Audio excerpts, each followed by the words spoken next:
is the Next Level Loan Officers podcast. To learn more about Next Level Loan Officers, go to becomnl.com. Hello, everyone. Sean Zalmanoff here with your Next Level Loan Officers podcast, the #1 loan officer podcast by originators for originators. Hey, if you need to look and find a little more information about Next Level, you can just go to becomenextlevello.com and find out about us, which is probably where our guest today went when he first found out about us. We are joined by Ryan Riddle. Man, you guys aren't even going to believe the numbers that Ryan is putting up. He is 3.5 years in the business, and I'm not even going to steal the thunder. I want to let him tell you what he's closed year to date, but we'll get there. First of all, Ryan, welcome, bro. Thanks for joining us today. Thank you. What an introduction. Well, You man, made me feel a little too good. There is no way with the business you're building, the investments you're making, the team you have around yourself, and you and I were just talking just before the podcast, and just talking about the two guys who you work hand in hand with, who, like many people in the industry, they just do things a little bit old school, but Yeah.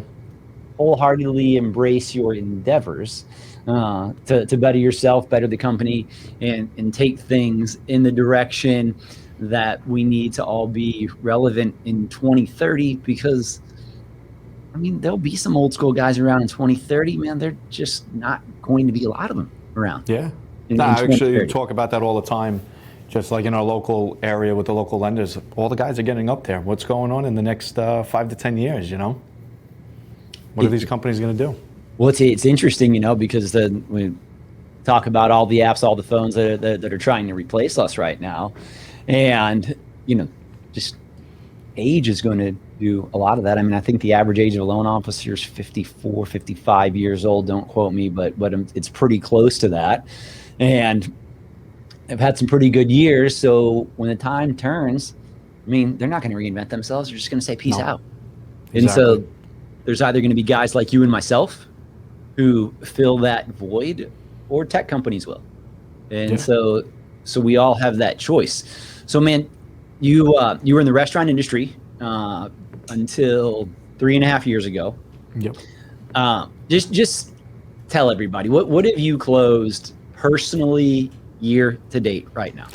Through June, it was 90 million. So through June of 2021.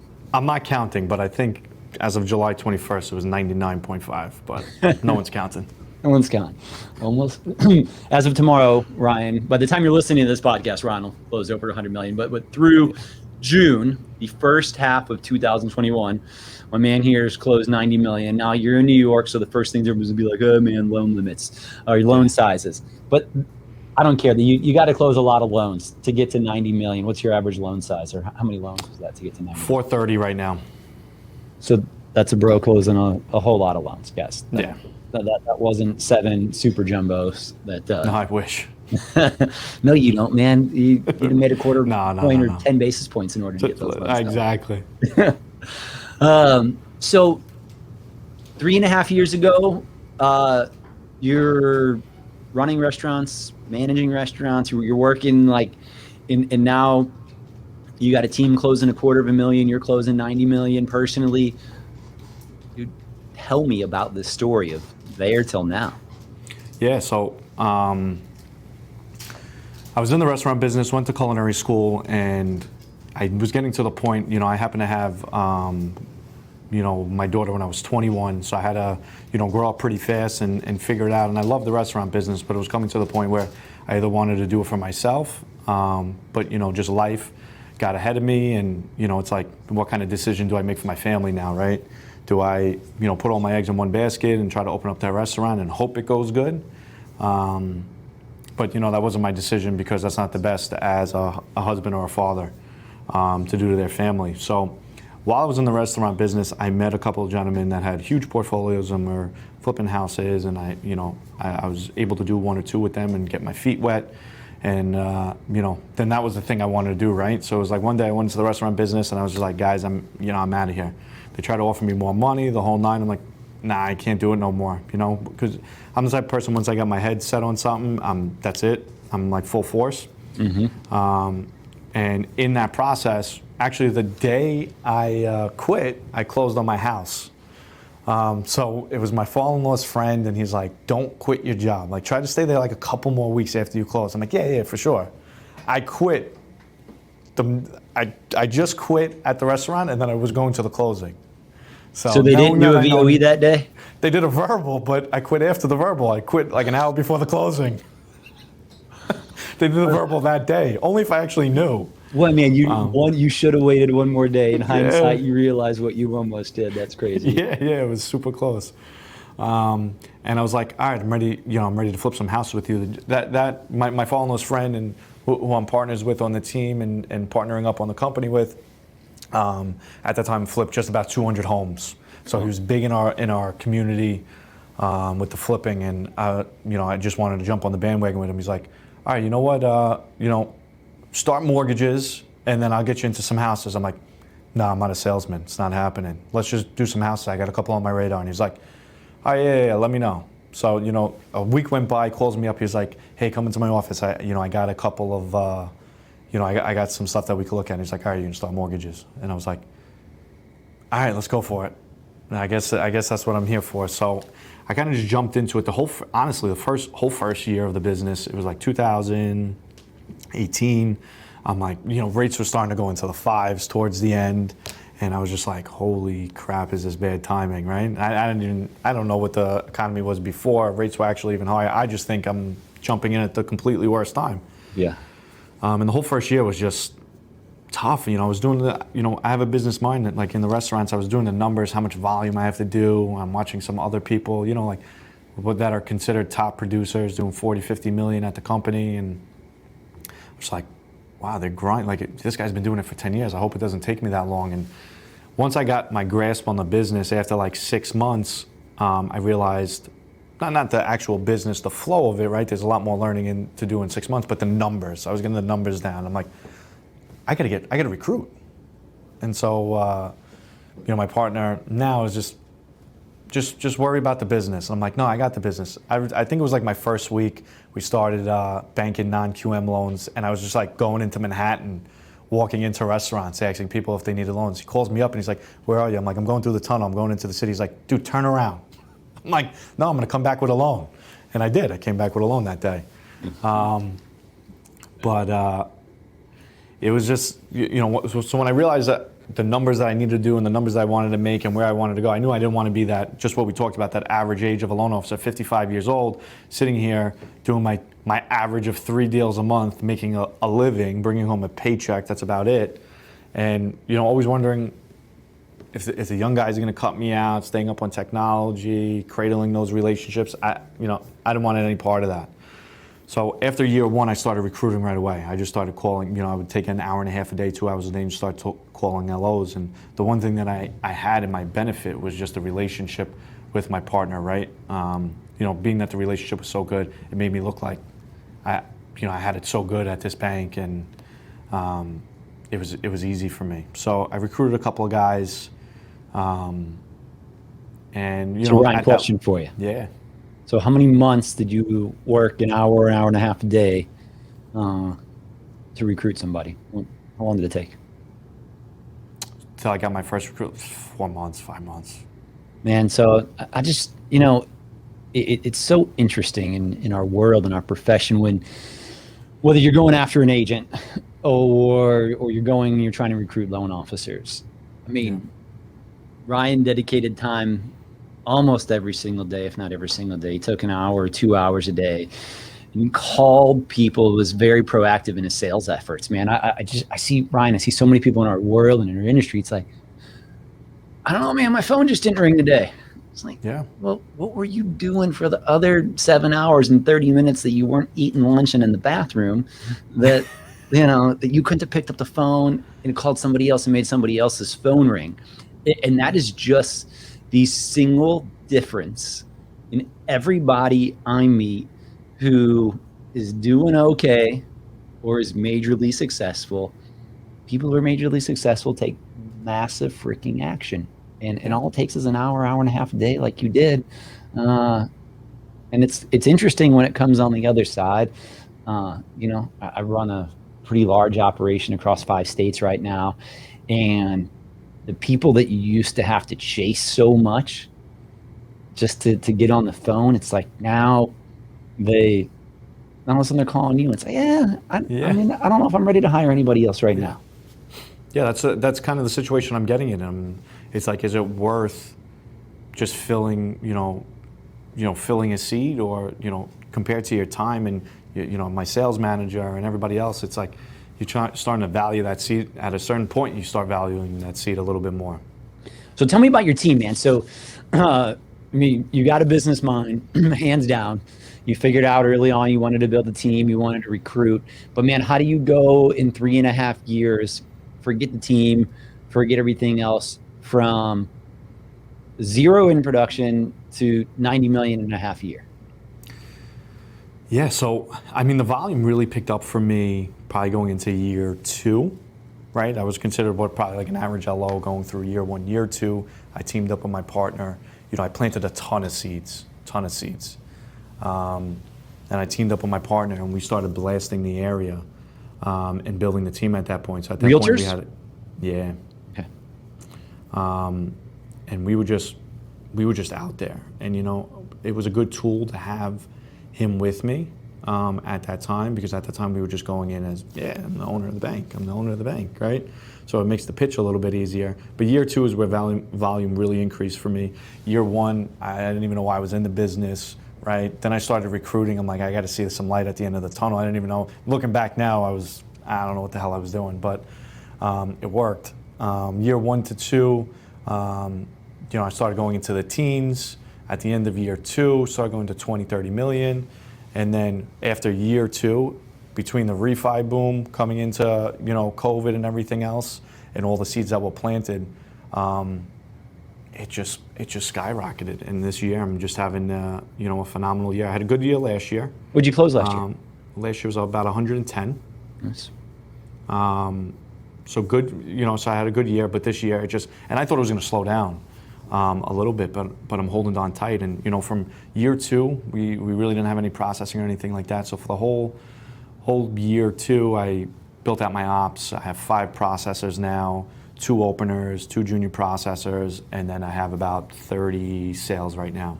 So my team's about 40 altogether. So what did it take for you? Like, this is called stacking S curves on S curves, like exponential growth after exponential growth. Like, so at the beginning of the year, you're like, and I don't think I'm going to do as much business. Obviously, you did a lot of purchases last year, but your percentage of purchase business, just like the rest of ours, is way up this year. Yeah. So where did that, did the realtors fall out of the woodwork that you'd been harvesting the relationships on? Did you go full bore into them? What did you do to grab that business now? So I want to say the realtors did start falling out, and during COVID, it was just like I couldn't even track my business. Honestly, it was between growing the team and having some pieces that I didn't want, and then all my sales complaining that the ops isn't fast enough, right? It was just like a whirlwind through that time that I never thought I was going to get out of, or I was just going to crumble. I couldn't even track it good enough, but it was all the work that was put in before that started falling down. And quite honestly, my partner and I started a real estate company, and we put some money behind that. So we have 5 offices on Long Island around here, and that just fed a ton of business. Nice. On it too. So we did a lot of big pieces. Like it didn't all fall out. I would say a majority of it fell out, right? So if I was doing 30 million going into later 2020, everybody was almost doing double business if you look back at the numbers. So there was some business that fell through, and then a couple of the seeds we planted started to sprout. And one of the biggest things that we probably did was we teamed up with a good friend of mine, JB Bolvedin, Tilray Success Solutions, which is the largest real estate sales training on the East Coast. And then we started going after teams with this real estate sales training. And when we realized, how much value that was bringing, we kept the ball rolling, and there was really no good media companies out there. So we put our heads together, and then we opened up Tilray Media. And now we have super qualified people that came from the WWE. We had an awesome setup that we're here on right now. And now we're going to start providing the agents with the best media around here, and helping them really grow. And then, what you see behind me, the Entrepreneur Conference, I was running for a charity event, and then I was going to start calling in all my favors for catering halls and everything else. But with COVID, I just didn't have the heart to do it with people out for so long. Yeah. And I was going to do a virtual event with Grant Cardone, and I'm like, halfway through this charity event, I'm like, I'm not going to pull this off to what I wanted to. Let's just get him here in person. So I went from that idea, and now we're getting in Grant Cardone, Bradley, Renee Rodriguez, Michael Burt, Jason Mitchell, and we're doing a 1,000-person conference here. If I was able to fit more people, we would have found a spot that was able to fit more people. And now we just want to bring that education to Long Island. No one's ever did it. This is the first time that all these people are really going to be at an event on Long Island. And I just want to, I'm 28 years old. When I started in the business, I realized I had no education in the business. It was kind of just like what you brought and what you had your ears open to that day is what you would grab. And I've had some success in my life. I got a small real estate portfolio, and building that, and multiple income streams. And I'm no one special. I'm not a college graduate, no degree, barely made it through high school. And if I was able to do it, we want to bring this education to our real estate community, and really any entrepreneurs in finance, anything. And we really want to cultivate that community and bring the education to Long Island. So I think just the exposure with some of the stuff that we're doing has really, increased it tremendously. Amazing. You talked about the number one thing that we all have to do when you want to gain business and bring value. And so, that's the difference. And those of us who are, going to make it in this industry, that's the difference in you being long retired or into many other business ventures at 55, or just plugging along at those 3 or 4 loans a month, hoping ends meet, hoping everything's good. Man, this business just isn't worth it to scrape along. No. It can provide so much. And when you create that value, it's there. And so, and you're one of our newest members of Next Level. Yeah. Just like, what's in it for you for coaching? I always had people, I have a coach. People are always like, man, Sean, you're doing so much more business than me. Why do you have a coach? I'm like, well, ding, ding, ding, ding. Yeah.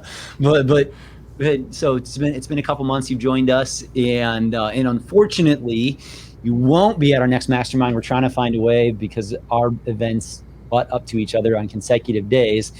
Your conference starts right as ours ends. Man, tell me a little bit about. I'm definitely going to be at the next one, but I want you guys to get down to this event. We're working on it. We're discussing how we can arrange travel to be there for you. Yeah, and listen, to talk a little bit about the event, not too much, besides the guest speakers. For a VIP ticket, we're doing an after party. All the speakers are going to be there afterwards. You get lunch with them.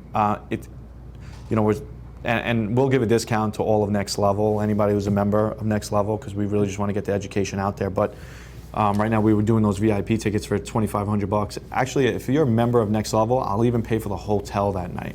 We blocked out a bunch of hotel rooms. I'll pay for the hotel room for anybody at Next Level to come down, because I know in my community, you're not going to be able. If I didn't put this event, I would never get in front of these people. Period. Right? I would have to go follow them somewhere and then pay for a $10,000, $20,000 ticket to get near these people in some cases. So for anybody for Next Level, they could contact us. I'll cut hundreds off of the price, and I'll pay for your hotel room, because this is probably you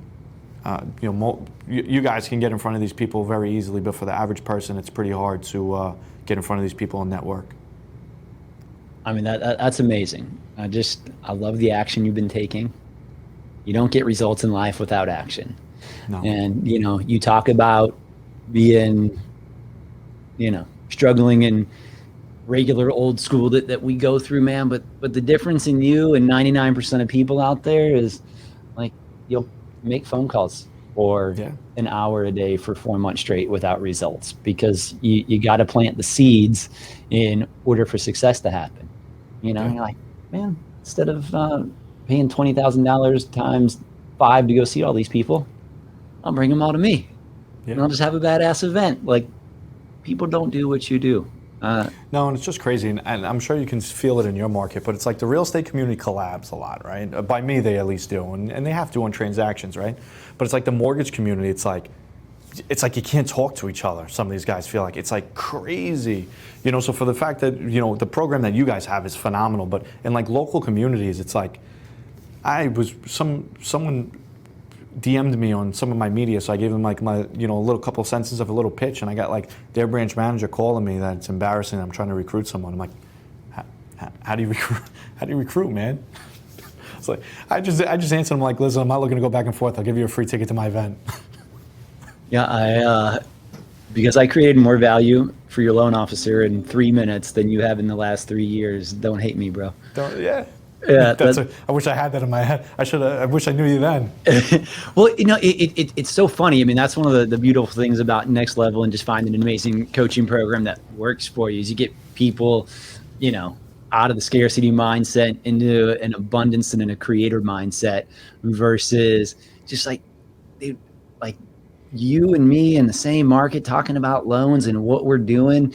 Like, it's not going to move the needle that put one of us out of business. And so many people in the industry think like that. And that's exactly what they want, man. It's, you know, not to go crazy, but it's just like the government, man. It's like, you know, if technology companies can make us fight each other and not tell each other anything, they can just take over the industry. That's true, yeah. And that's what's going on. So Ryan, one question before we leave. Yep. You've been in this 3.5 years. You've had a fair amount of success, to say the least. If you could go back to the beginning of 2018 and tell Ryan Riddle then one piece of advice, what would you tell him? Work harder, even harder. That first year for me was, you know, tough. You know, I'm reading Tim Grover's book right now. I forgot to mention Tim Grover's coming too. I'm reading Tim Grover's book, Winning. And if anybody, you know, if you guys haven't read it, I've never read a book in my life, to be completely What happened? He's got several great books. Yes. I've never read a book in my life. I'm going to be completely honest with you. So I'm doing this audio book. I'm like, I got to start reading these guys' books before I get on stage with them. And as I'm reading it, a lot of the lines that are coming up to me is like, I remember feeling that like that in 2018, and it's all worth it. Just keep working hard, and nothing comes easy. I think in this generation and you know, technology and everything, they make everything like so easy. Here's the 3 simple steps of how to get. It's nothing simple. Work hard. I love it. That's it. Ryan, thank you for joining us today. No, Sean, thank you so much. Again, friends, I'm Sean Zalmanoff, one of the founders and coaches here at Next Level. We thank you for listening, watching on YouTube, wherever that is that you happen to be. If we're moving the needle for you in our industry, do us a favor, go to iTunes, go to Google, go to Spotify, hit that 5-star button, say something nice so we continue to perpetuate the loan officer community, or go to becomenextlevel.com to find out more. Peace, y'all.